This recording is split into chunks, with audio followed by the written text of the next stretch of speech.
Mi mbrëma. Është përsëri e diel.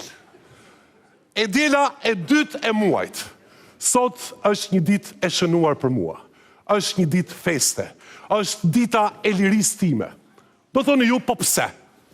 Sepse çdo të diel të dytë të muajit, Edra shkon për vizitë nga mamaja e saj, nga mama Via. Shkon dhe ri gjithë ditën atje, shkon diçka nga ora 5 e mëngjesit dhe kthehet natën vonë, diçka nga ora 2:30, 3 pa çerek, 4 e gjys, 5, diçka e tillë. Edhe unë do të jem i vetëm në shtëpi.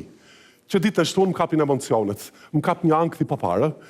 Them, mendoj me vete, po vjen e diela, kur unë do të jem i vetëm në shtëpi. Home Alone. Dyshi, Digigol Premier, High Definition. Do të jem aty, i lirë, i mpirë, i shtrirë, i tiku aty në divanin e kuq. Aty do jem i shtrirë në divanin tim të kuq, në divanin të cilin sa ere shikoj, ndjej edhe dashuri, edhe urrejti njëkohësisht. Do thoni ju, po pse? Sepse në divanin ton të kuq që kemi në shtëpi, nuk mund të ulet dot askush. Askush përveç Edrës, sigurisht. E mbaj mend si sot, ditën kur dolëm që ta blejmë divanin. Unë u allakata në dyqanin e divanëve për të parë një divan që t'ishte sa më komod, sa më i rahatshëm, kupton? Kurse Edra po shikonte copat e divanëve. Për atë ishte interesuar, shikonte çfarë ngjyre divani do shkonte me sallonin. Dhe ndërkohë, më shikonte mua që shtrihesha nëpër të gjithë divanët e mundshëm, edhe më shkelte buzën kështu. Me të me këshile nam. Ju afrova dhe i thash, grua më fal, kemi ardhur blim divan? Po. Atëre, duhet bëj një divan që t'jetë sa më komod, t'jetë sa më i rahatshëm. Ja mendoj një moment, burri yt kthehet nga puna, i lodhur, i raskapitur, edhe tak shtrihet në divan. Merr telekomandën edhe shikon televizor. Mu afrua. Ktu ke rrëza veshit. Edhe më tha me zë të ulët. Vetëm kur të vdesësh do të ulesh në këtë divan. Më ngriu gjaku. Ngriva i tëri, ashtu i shtrirë, si qisha në njëri nga divanët që po provoja. Thash, po qëte, unë nuk kam as pa qef.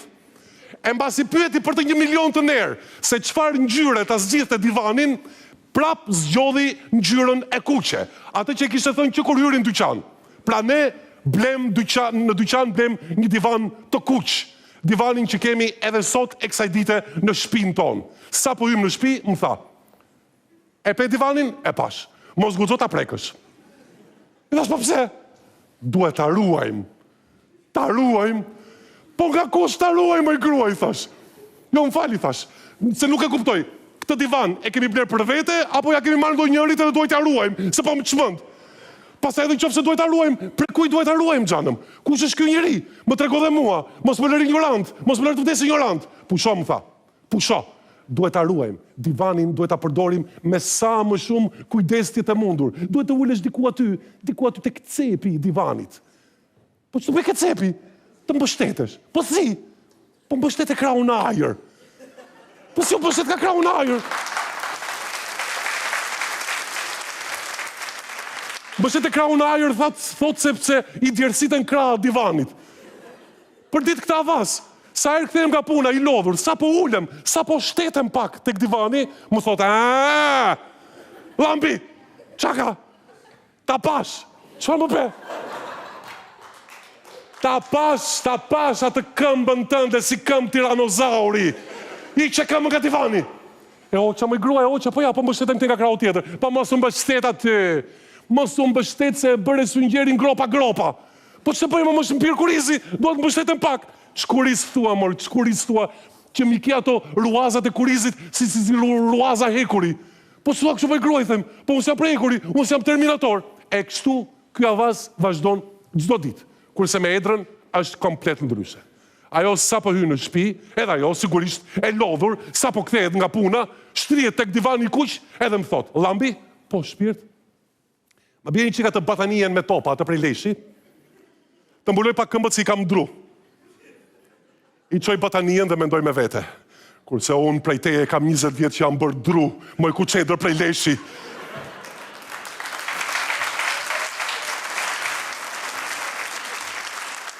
E mbuloj me batanie, edhe atë e zëgjumi aty, tek divani kuq. Kurse unë mbetem aty, në vend, i gjatë, i mpir, i shtrir, jo, xhanëm se ulem në një nga ato kariket që blem bashkë me divanin. Me qëra fjala, kemi blerë ca karike pa mbështetëse. Nuk e kam kuptuar kur pse i blem kariket kështu. Sa herë ulem në karike, më duket sikur kam ardhur për vizitë në shtëpinë time. Megjithatë, pavarësisht se jam ulur në një pozicion jo shumë komod, aty më zë gjumi. Më zë një gjumë me djerës të ftohta, me ankthe. E shikoj veten time në ëndër si Arnold Schwarzenegger duke shqyer divan të kuq, e bashkë me divanet duke shqyer edhe edrën. Por ndërkohë çohem, pavarësisht se me djerës të ftohta, çohem me shpresë se do vi e diela e dytë e muajit dhe atë ditë do bëhet nami. Ja imagjinoj si tani, unë i shtrirë sa gjatë gjërë në divanin ton të kuq. Kam veshur 3 palë atlete, 2 palë këpuc, 4 palë brek. Kam veshur një palë tuta të vjetra, edhe ato i kam zhgryer, i kam bërë me balk dhe me plur aty tek shkallët para pallatit. Pastaj aty sipër divanit, filloi dhe ha ushqime të ndryshme. Filloi dhe ha patatina me nachos, me majonez, me mustard. Pastaj i zhgryej buzët tek divani, pastaj çohem dhe filloi dhe kërcej sipër divanit. Opa! E pra! Po pra! Na pra! Pastaj nga që gëzohem kaq shumë si për divanit, shtrihem prap që të çlodhem tek divani, aty sa gjatë gjërë, mbar telekomandën që të shikoj në televizor emisionin tim të preferuar. E dini kush është emisioni im i preferuar? Trupi dhe shëndeti. E dashuroj, e adhuroj këtë emision, sepse edhe mbas 45 vjetësh vazhdon të jetë i njëjti. Edhe titrat i ka një lloj. S'kam nga jam baj, vetëm këtë emision shikoj, sepse filma nuk shikoj dot, nga që pavarësisht se kemi kartë digitalbi, gruaja edhe për kartën e digitalbit, ashtu si që thot për divanin duhet t'i ruajm, thot dhe për kartën duhet t'a ruajm. Po që t'i ruajm kartës, si them? Shikojmë dhe një film se po na harxohet. Sa idiot që je Orlandi. Pas si harxohet karta brenda në televizor? Nga njërë është e utuar fare, kështu ma bëri dhe për 8 mars. Dola nga puna, vajta t'i blej një tufë me lule. Ke dyqani i luleve ishte një radhë gjatë me gra. Zura radhë, merdi radhë nga mesinatës, po qënë si ka, i bleva një tuftë të madhe me lule, shkova në shtëpi, hapa derën, ja dhash lulet dhe i thash, grua, gëzuar 8 marsin. I mbori lulet, i pa, edhe më tha, shne, kush t'i dha? Kush mi dha? Ilir Meta mi dha!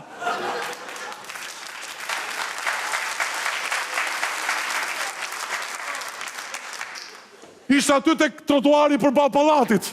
Më thalë se ja ka vendosur t'i uroj gjitha grave të Shqipërisë gëzuar 8 marsin me lule dhe me kartolina. Si për kush mi dha? Ti pleva unë, po ti pëjdhura për 8 marsin. E ndërkohë, si gjithmonë, Edra më tund, më zgjon nga ndërimet e mia, edhe më thot, lambi vishu edhe dil që të bësh pazar. Pazar? Po ç'ne? Jo, s'ka problem, jo, unë një palë makarona do vë, s'prish punë. Ti, vishu zemër, vishu, shko ke mami, se t'ka marr malli, je lodhur gjithë javën. Jo, tha, si ke mami?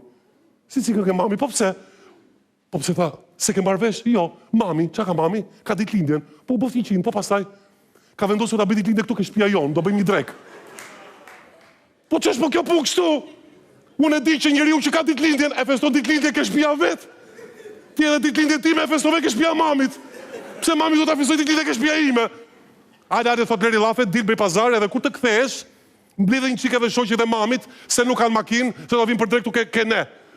O, ditëlindja e mallkuar, o, divani kuq i mjerë, dalë duke qarë dhe duke parë divanin edhe duke menduar, ja, sa të vinë edhe 2 javë, dhe do vi të shtrijem atje, tek ty.